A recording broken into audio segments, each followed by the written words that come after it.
In the video where I first introduced the concept of entropy, I just tried something out. I defined my change in entropy. as being equal to the heat added to a system divided by the temperature at which it was added to the system. And then I tested to see if this was a valid state variable. And when I did that, I looked at the Carnot cycle. And just as a bit of a review, never hurts to review. Let me draw the PV diagram here. We saw that, okay, we start at this state here, and then we proceed isothermically. We removed little pebbles off the piston, so we increased the volume and lowered the pressure. Then we proceed adiabatically, where we isolated things. And we moved like that. That was adiabatically. Then at this other isotherm, we added the pebbles back. So we added some pebbles back. And then we isolated the system again. So adiabatically, we continued to add more pebbles, and we got back to our original state. And I did a couple of videos where I showed that if you take the heat added here, so this is all being done at some high temperature, T1, this is being done at some low temperature, T2, that there's some heat being added here, Q1, and that there's some heat being released here, Q2. And since these are adiabatic, there's no transfer of heat to and from the system. And when I looked at this, when I looked at the Carnot cycle, and I used this definition of entropy, I saw that the change in S, the total change in S, when I go from this point all the way around and got back, the change in S was equal to Q1 over T1 plus Q2 over T2. And then I actually showed you that this was equal to 0, which is exactly the result that I wanted to see.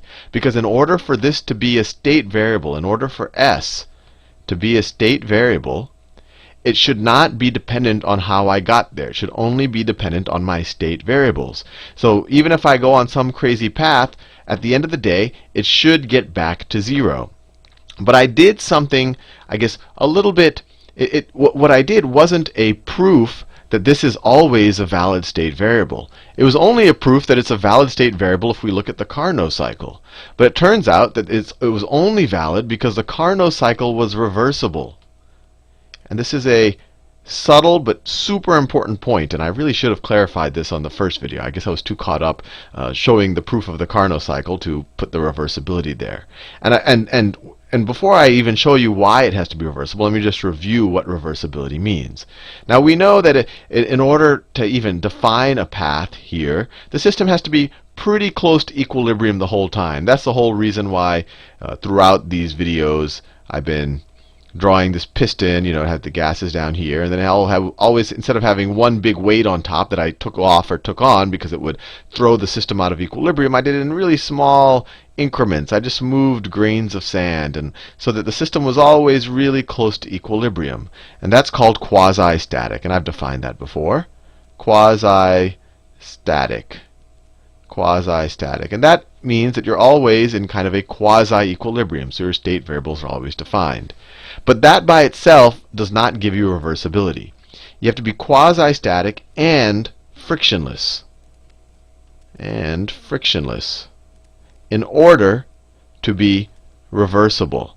Now, what do we mean by frictionless? Well, I think you know what frictionless means, is that, like you see in this system right here, if I make this piston a little bit bigger, that when this piston rubs against the side of this wall, in kind of our real world, there's always a little bit of friction. Those molecules start bumping against each other, and then they start making them vibrate. So they transfer some kinetic energy from just by rubbing into each other. They start generating some kinetic energy or some heat. So you normally have some heat generated from friction. Now, if you have some heat generated from friction, when I remove a pebble, first of all, when I remove that first pebble, it might not even do anything, because it might not even overcome you can kind of view it as the force of friction. But let's say I remove some pebbles and this thing moves up a little bit. It moves up a little bit. But because some of the, I guess you could say, the force differential, or the pressure differential between the pebbles and the gas inside, and the pressure of the gas was used to generate heat as opposed to work, when I add the pebbles back, if I have friction, I'm not going to get back to the same point that I was before, because friction is always resisting the movement. So in order for something to be reversible, when I remove a couple of pebbles, if I remove 10 pebbles and add the 10 pebbles back, I should be at the exact same state. But as you know, you can just do the thought experiment. If there's friction, I won't be at the exact same state. My piston won't move as much as you would expect if it was frictionless. So this is key.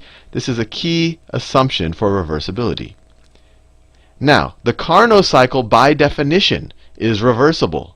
It's reversible, and that's why no one could actually really implement an engine that fully does the Carnot cycle. And we even showed that the Carnot cycle is the most efficient potential engine. That if anyone made a more efficient engine, you could have a perpetual motion machine or a perpetual energy machine. And the reason why the Carnot engine is the most efficient engine, and there's no secret here, is because it's frictionless. Any engineer who makes engines can tell you, wow, if I could just remove all of the friction from my system, I would get a lot more efficient. Now, with that said, so I've told you that, look, the definition doesn't have to be, it happened to work, Q divided by T, because I was dealing with a reversible system. And just to hit the point home, let me show you that it would not have worked if I had just defined it Q divided by T on an irreversible system. So let's say that I have, let me draw another PV diagram. I have another PV diagram. And I'm going to do I would say a very simple thought experiment. Now I'm going to have an irreversible system. And I start here at some point on my PV diagram.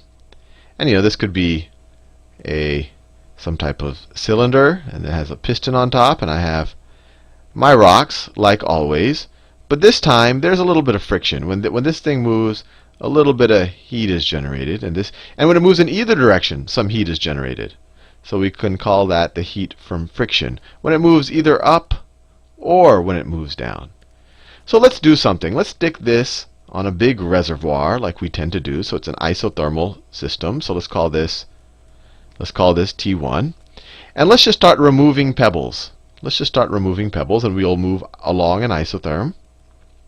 We'll move along an isotherm, maybe to that point there. And then we're going to, and I want to make a very important point here.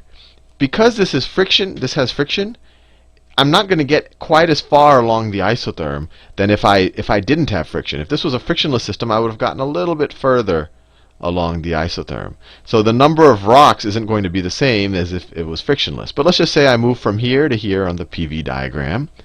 And then we go and add a bunch of rocks back.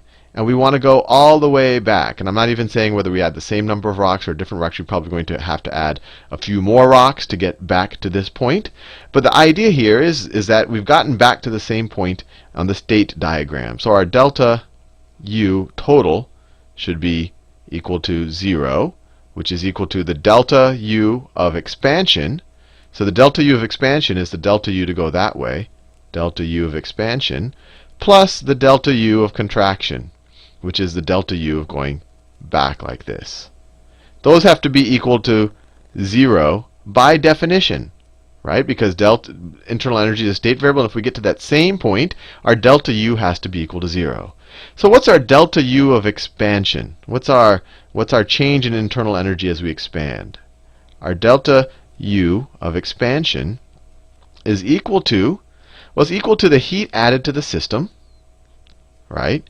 It's equal to the heat added to the system minus the work done by the system, minus the work done by the system. So minus work done by the system, and we know how much work was done, this whole area right there.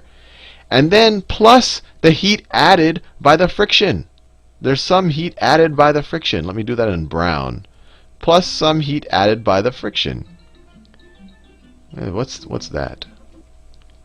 I was on some random website, on the others were off the screen, and all of a sudden that cartoon sound started up. I had no idea what that was. But anyway, where was I? So I said our change in internal energy from expansion is going to be the heat added to the system from our reservoir minus the work done by the system as we expand, plus the the heat added to the system or generated by the system, I guess you could say it's not being added. This is the system is creating this heat itself as it expands. There's this friction right there. Fair enough. So this is the one variation when now that we're not dealing with a reversible process, we have this friction. Now what's our change in energy from contraction? So our change in internal energy from contraction is going to be the heat that leaves the system, that has to go back into the reservoir as we contract, because otherwise, if we didn't have the reservoir, the temperature would go up. But we want to release heat, so we want to say heat released. And I'm going to do something. Let's just assume that all of the Q's are positive. So if I'm releasing heat, it's going to be a minus Q released. Let's just say this is a positive number, and if I'm releasing it, it's going to be a minus right there. And I want to just do that, it'll hopefully make things a little bit clearer. Plus the work performed on the system. I'm assuming that work is always positive, so if we're doing work, it'll be minus work. If work is being done to us, it'll be plus work. But in this situation as well, we're still adding heat from friction, or heat from friction is still being generated in the system. This is still positive. In either direction, when we move upwards or downwards, the system is generating friction. Now, we always said we went all the way here, and we went all the way back. So the sum of these has to be equal to 0, because it's just a state variable. So if the sum of all of this has to be equal to 0, let's sum this up. So this gets us to QA minus QR. So the heat accepted minus the heat released. The W's cancel out. Plus, let me see right here, plus 2 times the heat of friction in either direction. All of that has to be equal to 0. Let's see. What we can do is we can rewrite this as the heat accepted minus the heat released is equal to minus 2 times the amount of heat generated from friction. And then if we just switch these around, we'll get the heat released minus the heat accepted is equal to, well, I just wanted to get all positive numbers, 2 times the heat of friction. Now, why did I do all of this? Because I wanted to do an experiment with an irreversible system, and this was a very simple experiment with the irreversible system. Now, we said that delta S, which a long time ago I defined as Q divided by T. And in this video I said it had to be reversible. I wanted to show you right now that what if I didn't make the constraint that this has to be reversible? Because if this doesn't have to be reversible, and I just use this definition right here, you'll see that your delta S here would be, you just divide everything by T. You would just divide everything by T, because our temperature was constant the entire time. We were just on a reservoir. You'll see that this is going to be your delta S. This is your total change in I guess you could say your net heat added to the system.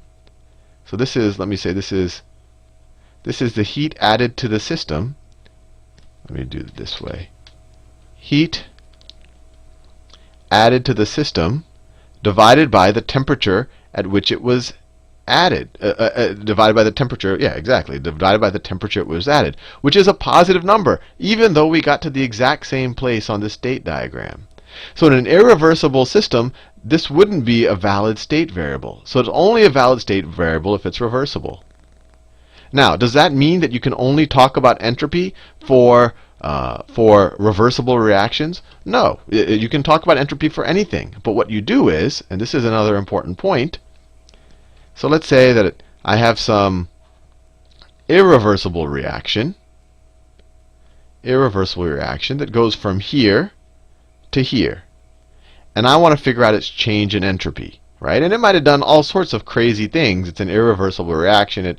Its path might have gone like that. That's even assuming it's quasi-static. We can even look at its path like that. If we wanted to figure out its change in entropy, though, we wouldn't worry about the heat that was added to it and the different temperatures at which it was added. We wouldn't worry about that. We would just say, okay, what would have it taken for a reversible system to go from this state to this state? And then maybe a reversible system would have done something like this. Sorry, I want to make it a smooth curve. Maybe a reversible system might have done something like that. And this change, this heat added by the reversible system divided by the temperature for the reversible system would be the change in entropy. And this change in entropy, we could say call this S final, S final, and this is S initial.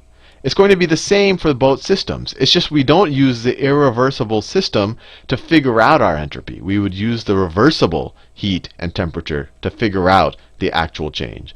Hopefully that clarifies something else. It's on some level a subtle point, but on some level it's super important, because you can't, the thermodynamic definition of entropy has to be this.